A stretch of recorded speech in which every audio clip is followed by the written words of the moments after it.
Good evening and welcome to Divine Reality LLC. I'm Lori and I'm glad and grateful that you're here. It's a very weird Wednesday. um, I am on Facebook. Hey, plus, we worked that out last night after the show, came on to a quick live and let you guys know. Still don't see the notifications on my pages, but it is on Divine Reality LLC page. So I hope you guys will join me there. Also, let me get my phone. Also, the website. I'm excited about that website, and I pushed that website. Divine Reality, TNLLC.com. It's down in the scroll below. Um, it has the blogs going. It has in different quadrants of your life. And they stay up. I think they're going to stay up continuously. I don't know. I'm going to go over there when I'm done with this and check it out and see what's going on with that. Because they continue to add content, and they just say, "Hey, can you approve this?" You're going to start seeing some Facebook ads. I'm excited about those. So, hi, Jean. You got me. You always got me. um, Tonight, I want to talk about your ego and your humility. And I guess the best question is, how many people know egotistical people? And if you're listening later, or you come on later on, you go back and replay, or if you're on YouTube and you're not on Facebook Live in the chat, comment below and just say, "Hey, I know that egotistical person." There's those people who are excessively conceited or absorbed, in themselves. They think that they're better or more perfect or more important than you or anyone else. So, I guess the question is, do you feel like these people are in tune with their self conscious or their self worth? And if you don't know a whole lot about that, we'll continue to talk about that on a continual basis. Um, and the answer to that question will come soon. Your life starts with the origin of yourself. And human beings love, well, they're the only animal that has an ego. So no matter how much Disney you watch or whatever, we are the only creature that has an ego. And some of us may not understand what your ego even is. And if it's simply that it's the view that you have of yourself. And I've got a light out. And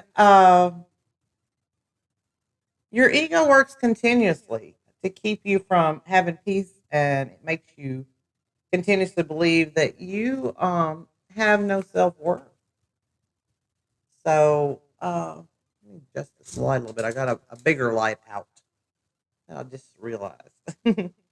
Wayne Dyer, you hear me speak a lot of him, and I've really gotten into a lot of his stuff. In fact, I'm reading one of his books now, and it's one of those books take a chapter a day and then begin to break it down. Hi, Steph. Thank you for coming and joining us. But Wayne Dyer has several key points about the ego in his book, The Power of Awakening. And Dyer says the ego is all about preservation, meaning that you can begin to listen to your higher awareness, your ego. Yeah, I'm okay, Gene. Begins to tell you whatever you are desiring to achieve is totally useless. So if you feel like, I want a higher education, well, why do you want to do that? That's useless. It's just a piece of paper, blah, blah, blah. But it's something in your self-esteem, your self-worth that you feel is worthy. Your ego's going to sit there and feed you a bunch of crap that will eventually make you lose your track. So see, our egos are the ideas of our false selves, not our true selves. And they're not even real. Egos aren't even real. They're an illusion.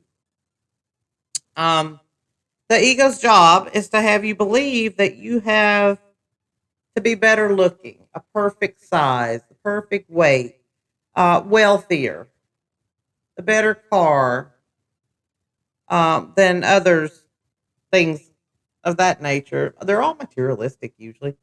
It continuously tells you that you're something that you're not. It'll tell you, you know, that egotistical person, oh, I just got a such and such car. Okay. I mean, that's my attitude about it.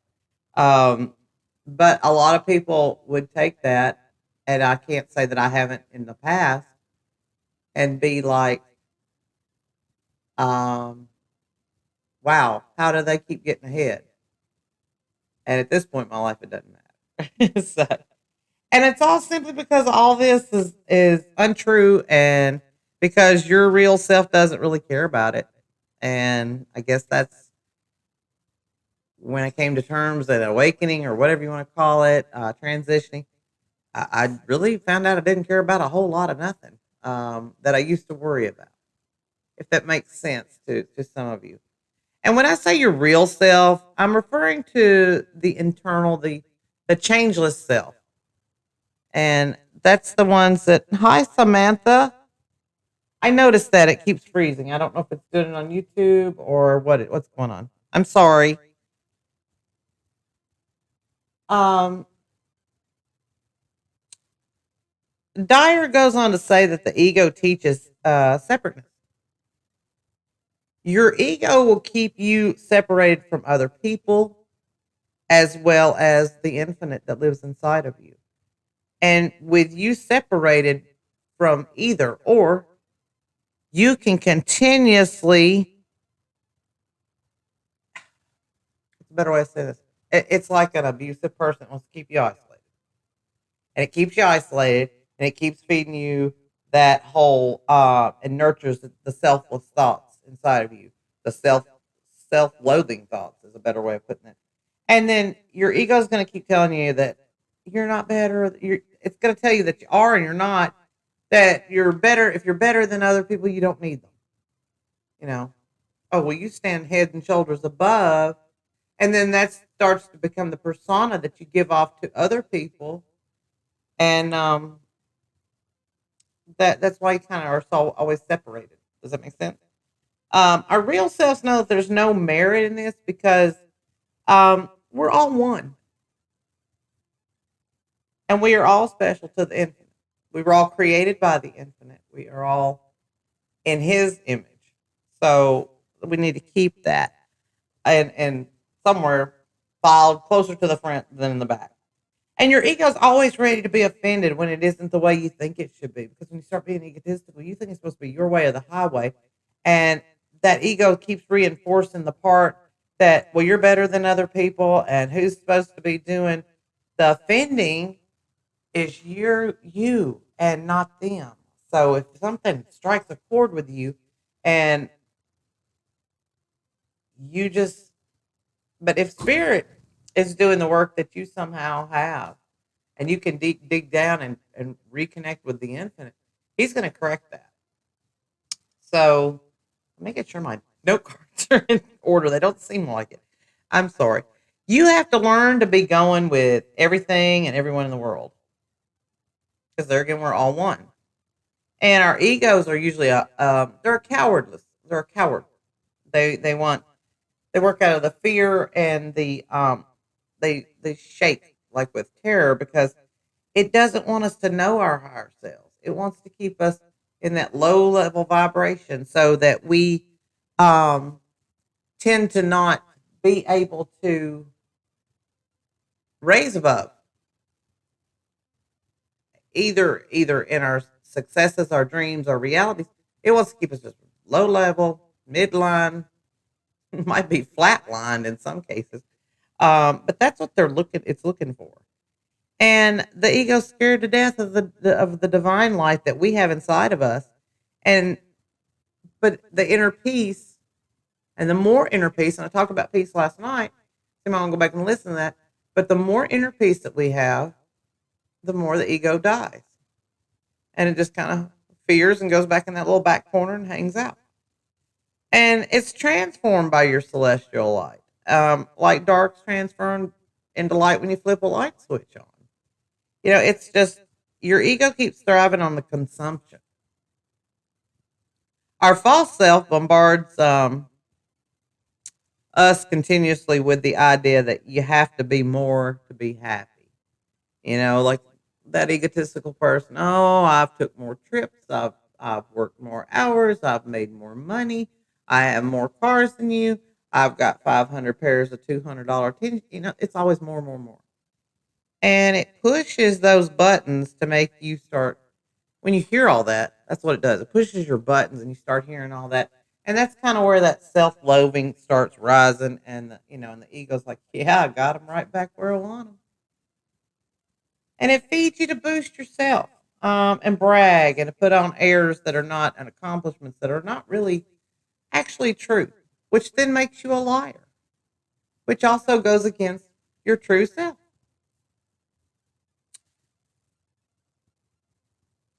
Um, and I kind of already hit that, but our real selves know that the those kind of statements are false that those people make, and that's why I said I usually go, "Oh, okay, nice." I'm not a jealous person. I'm not. I really never have been. Somebody goes, "Oh, I just got a house." Really cool. How, where is it at? I might say, where is it at? What, and, maybe it's in the swankiest part of town. Really? How nice is that? But I'm not jealous. Or I made X amount of dollars last year. You know what? In this economy, hey, I am so in for you. So, I mean, it doesn't help me, but it tears down my inner self by being jealous, as it would yours. So we always want to wish joy and happiness to somebody. That way we get joy and happiness in return. What you give is what you receive. Um,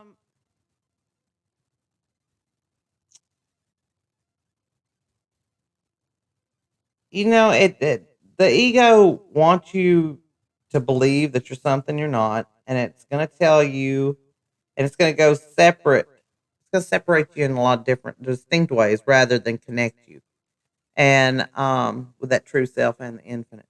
And despite what your ego tells you, wants you to believe, feeds you, you're not separate. You're not separate from anyone else.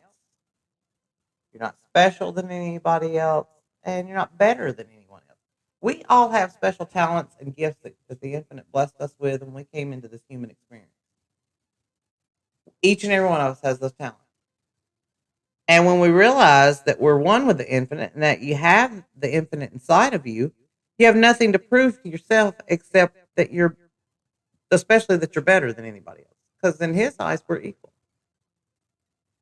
You don't have to fight and conquer that ego either, but you can learn to tame it. And Dyer goes on to say, and I'll give you those points in a minute, but by understanding that you're not what you have been listening to, um, that's the first thing. You got to realize that you're not what your ego is telling you. Not paid advertisement for Planners Bank. When we stop focusing on ourselves and we enter more awareness to everyone, you start to see yourself as a we, because we're all in this big universe together. We're all having our own human experience, but we're all on this planet together, and we're all in this life together. And because we're and all for one, one for all, then you begin to open up yourself to more loving energy. Believe it or not. And the less absorbed you are in yourself, the more personal freedom you have. And then once again, your real self is connecting to your higher self. And your ego is just a shadow. You'll hear people say do shadow work. If you watch a lot of this stuff, you got to do the shadow work. That's where you're busting that ego back down to his little corner. So I wanted to tell you that, because a lot of people are like, what is shadow work? What's shadow? Now you hear people say shadow people too, but that's not what that means. That means something totally different. As long as an egotistic mind is in control of your life, you can never be truly at ease, at peace, and you're going to only, if you are, it's going to be in brief intervals. I guess is a better way to put that. You're not going to have total freedom. or total peace. So each of us, like I said, has been given gifts and talents, and there are born rights, and they are unique to us. And it's whatever the infinite felt that we should do. Some of us are healers, some of us are teachers, some of us are. You have to find those strengths within yourself. I can't say that enough. And when we start looking at this and think that we may never be as good as, you're not looking deep enough because there's some things we're good at, there's some things we're not, but that may not be the talent that we're supposed to have. But you're probably better at something than I would be. I can't draw. I'm going to be the first to admit I can't draw. I mean, if you get a decent looking stick person, and he's probably still got an oblong head. I'm just not a drawer. And I actually, when I started listening to this, I was like, let me see if I can draw. I do good to color within the lines. So I'm just not a drawer. So I don't think that was my thing but now I love to write. So I love to speak. I love to interact with other human beings. So maybe that's my hidden talent and gift. I don't know. But instead of listening to that, we need to start listening to our humility. And the law of humility says, what you resist, you persist. And it's being grateful for deserved applications and never boasting about achievements or superficial things. I have 3 degrees. 2 of them are associates, one's a bachelor. I usually only tell an employer when applying for a job or even looking for a job, or somebody will say, well, did you go to college? I'll usually only mention the 4-year degree. And then when the other 2 come out, they're like, well, why didn't you tell me that? That's something. But see, that's kind of me looking at the 4-year was the final product. You know what I'm saying? And I don't boast about that. You ask me about it, I'll tell you. But it's not. There's 3 different fields completely as well. So if it doesn't pertain to the job, I really don't bring it up. But then you'd have somebody, an egotistical person. Well, I have 3 degrees. If I say that, I'm usually mad. I got 3 degrees and can't find a decent paying job. That would be more me. But it's not in an egotistical manner. But because an egotistical person would be like, I have 3 degrees and I graduated such and such in my class and blah, blah, blah, blah, blah. Okay, but you're as unemployed as I am right now. Just saying. We learn to appreciate what we do have and exactly who we are. And I do appreciate my degrees. That was something I desired. I busted my butt to pay for that education. I busted my butt to get the good grades I got. And you know what? Hey, at the end of the day, I won the little certificate, and that's kind of where it went. It doesn't even hang on my wall. I think I know where it is. I think it's in the bookcase. That's how I know more people that have never stepped foot in higher education. Some of them didn't even finish high school. And they are the most productive and the most important people, business wise and successful wise. And I have more respect for them than if you've got 1, 2, 3, 500 degrees. All because they paid the ultimate prices by doing the hard work, the trial and error in a real life setting where you and I sat behind a textbook and worked out the simulated problems that these people had already gone through. So that's why I appreciate what I got, but it's not the forefront. You know, if your passion or talent is in one area, develop it. I'm all about it, but enjoy it. People around you benefit from it. When you enjoy it, they benefit from it. You know, if you love doing something and you share it with others, the joy of that you have kind of becomes contagious. And then they start enjoying it and they start enjoying it and so on and so forth. And they tell 2 friends and so on and so on. You can inspire others to get active in what they love doing. But when you use your gifts and and celebrate them. It's an incredible display of humility because you're showing that you appreciate those gifts that you were blessed with. It persists in your life and it's always going to be an interest. You will wish that you will would do more with it. And now at this era, we've got so much technology and availability, a lot of free stuff that our mentors or our ancestors before us, however you want to look at it, they didn't have. Um, so, don't regret in giving. And if you find something that works for you, don't be so ashamed to share that because there again, that's giving. You're going to get back something for it. Create something. I see every day people creating programs that help others, but yet they're still reaping a little bit of residual off that to make an income, or if they choose to give that money and pay it forward to a charity or a cause. That's part of the four quadrants of your life. So they're doing it. If you failed, try it again. Put a little more heart and soul into it. Put a little more vibration into it. Open up that heart chakra a little bit more. And you're going to find out, and there again, maybe like drawing, it's not really your talent. You're going to come across what your talent is. Another meaning of humility is, extending it to the others and their passions. Criticizing somebody is no more than being a bully. Those people, that share their ideas with people, that's where a lot of dreams get shot down right there. If you go to a family member or a friend, their ego is going to come out, especially, and they'll tell you how foolish you are, or well, you're being selfish because that's going to take away from the family, or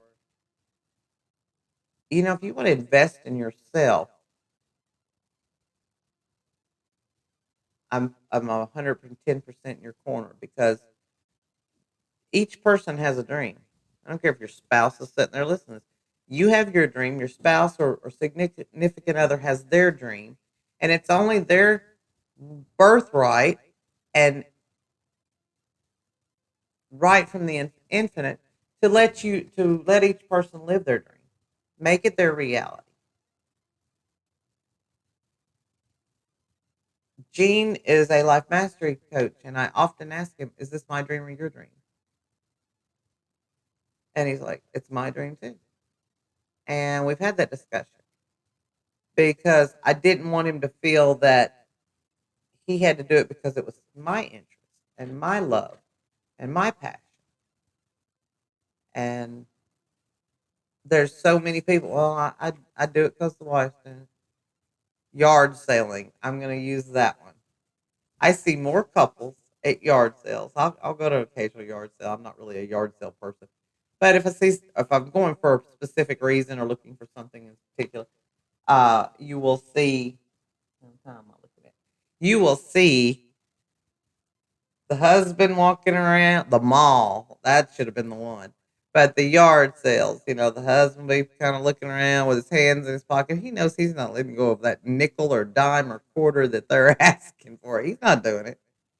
Wife comes over. She's got a stack of books. She's got crocheted items. She's got clothing, toys for the grandkids. She's got a whole armload. And she's like, "Didn't you find anything?" And he's like, "No, I just didn't see nothing." He could care less about being there. So do something, do something that you enjoy. But don't be critical in what they enjoy. Um, you know, egotistical or criticizing people, they think they're being realistic with you. And because it's not their idea or their dream. And that's not fair and they think yours is just a pipe dream. That's not anywhere fair.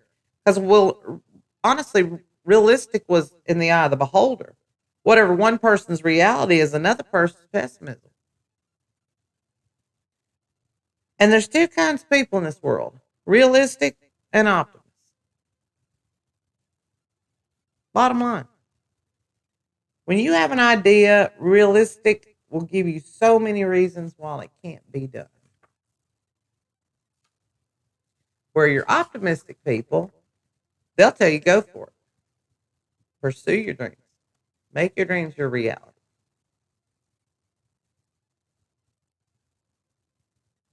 Somehow, some way. Good, bad, or indifferent. They're in your corner. Those optimistic are in your corner. It's easier for us to live in our truth when we're encouraged. Encourage people seek out their passion. And if you stay around those kind of people, there are no new ideas. There are no new things on the market. There's no new passion put in anything. And we're all, as a whole, remember, we're back in this we mindset. We are in a rut. We don't have any new styles in clothing. We don't have footwear. We don't have any new cars. We have no innovation. We have no new technology. We have no new nothing. We're just here. So thank God for optimistic people. It's easier for us to live in our truths when we're encouraged. Encourage people seek out the passions. You want to keep your idea to yourself if it goes around your project, because especially around a negative person. And you try to find people who's going to align with the similarity traits, ideas, or support system. Because if you get somebody, everybody thinks I'm stupid for doing life mastery. And they don't know the first thing about it. Well, what are you going to do to help? You know? Enroll in the program, I'll show you. I'm living proof that life mastery works because I had to take the courses to even become a consultant. Can't even say the word right now. The big thing is you don't want to focus on how it's going to happen. Take the how out of it. You want to focus on growing. You want to grow to your true self, your real self. You want to grow your connection with the infinite that lives inside of you. You want to focus on what you would love to see your life look like. What would you love? You want to speak of it with passion. You want to speak of it with excitement. You want to speak with it with love. As I've said before, nothing happens till you hit the 500 vibration of love. And always remember, what you resist persists, and that's what you don't want. Because in order to see more good, you have to do more good. But that starts with you.